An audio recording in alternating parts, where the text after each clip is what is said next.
ప్రజలందరి ప్రియతమ నాయకుడు దివంగత ముఖ్యమంత్రి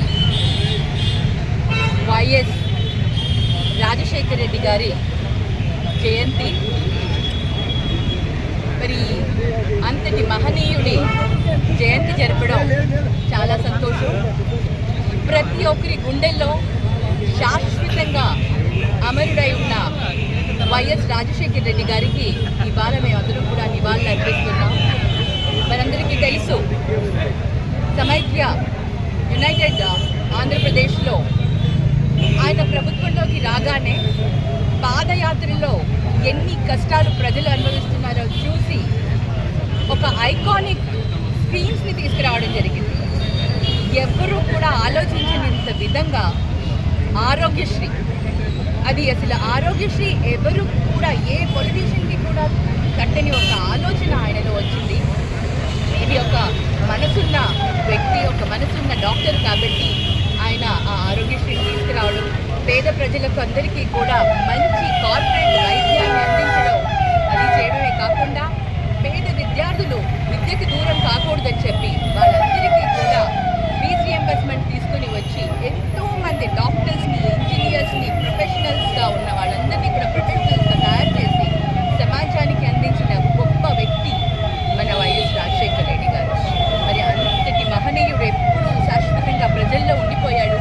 అటువంటి ఒక గొప్ప లీడరు, ఒక మహానేత, అసలు ఆయన సంతానము మరి మనకు వైఎస్ జగన్మోహన్ రెడ్డి గారు ఆయన ఆశయాలకు ప్రాణం పోసుకొని అదేవిధంగా ఆయన కూడా ఎన్నో వినూత్నమైన ఇన్నోవేటివ్ స్కీమ్స్ని తీసుకొని వచ్చి అమ్మ ఒడి అసలు ఎవరు ఊహించలేదు. ప్రతి తల్లికి కూడా ఒక ఎంకరేజింగ్గా ప్రతి పేద విద్యార్థి చదువుకునే విధంగా వాళ్ళని ఇన్స్పైర్ చేస్తూ వాళ్ళందరికీ కూడా విద్యను అందించిన వ్యక్తి మన వైఎస్ జగన్మోహన్ రెడ్డి గారు.